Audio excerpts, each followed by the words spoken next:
মানে তোমরা ভাবছো এটার মধ্যে সিমেন্ট দিয়ে মানে চৌকাটা তৈরি, কিন্তু এটা সিমেন্ট দিয়ে না, একদমই না। এটা হচ্ছে তো বড় আমটার সাইজ বিশাল বড়, আমার হাতেই পাই না ধরতে, হাতেই পাই না জানো।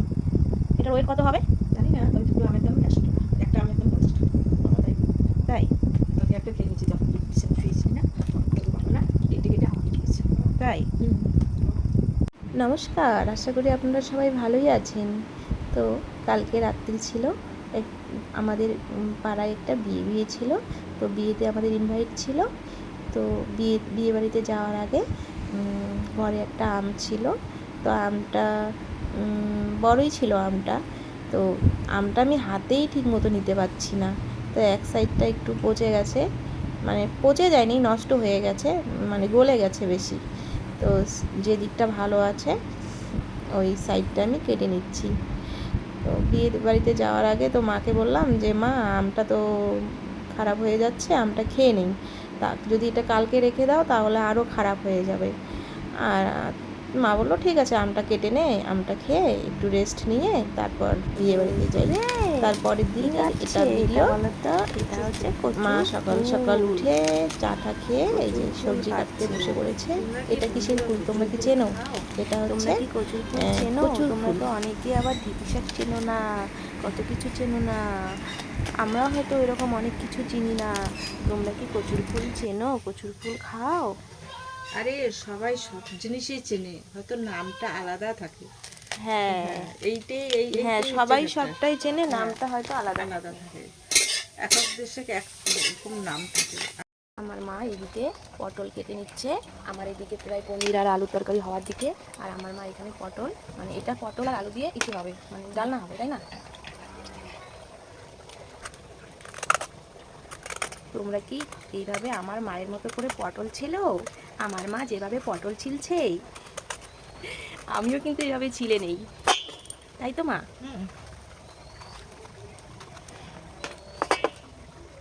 দেখো আমার মা কি এতটা স্পিডে কাজ করছে, মনে হয় মা রান্না বান্না সেরে মনে হচ্ছে যাবে আজকে। এতটাই এত ব্যস্ত স্পিড আমার মায়ের, কোথাও সকাল যেন সকাল যাবে। তোমরা হ্যাঁ যদি এসে ঠিকই, দেখতে মা না আমার একটু মা দরকার সকাল আছে সকাল কতটা স্কুলে, স্পিডে স্কুলে কাজ একটু করে। যাবে। দরকার আছে। তারপরে যে আমি এখানে পনির পনির এটা কালকে এনে রেখেছিল, তো পনিরটা বের করে ফ্রিজ থেকে বের করে আমি পনিরটা ভেজে নিচ্ছি। পনির আর আলু দিয়ে একটা রসা রসা সবজি করব। তো পনিরটা এখানে ভেজে নিচ্ছি। পনিরটা একটু লাল লাল করেই ভেজে নেব, একটু হলুদ দিয়েছি, লাল লাল করে ভেজে নেব। আর পনিরের হচ্ছে রসা করব, আলু দিয়ে নিরামিষ। আর হচ্ছে পটল পটল কেটে দিল, পটলের আলু দিয়ে একটা আমিষ করব, ডালনা করব। আর মা এখানে বাটনা বেটে দিচ্ছে, জিরে আদা যা যা লাগে মশলাপাতি, ওই লঙ্কা জিরে আদা এইসব বেটে দিচ্ছে। আর পেঁয়াজটা তো বাটতে দেয় না, পেঁয়াজটা ওই কেটে কেটে চাক চাক করে কেটে ওটা ভেজে নিয়ে আমি রান্না করি। আর এত স্পিডে রান্না করছি, মা যে এত স্পিডে বাটনা বেটে দিচ্ছে আমাকে না।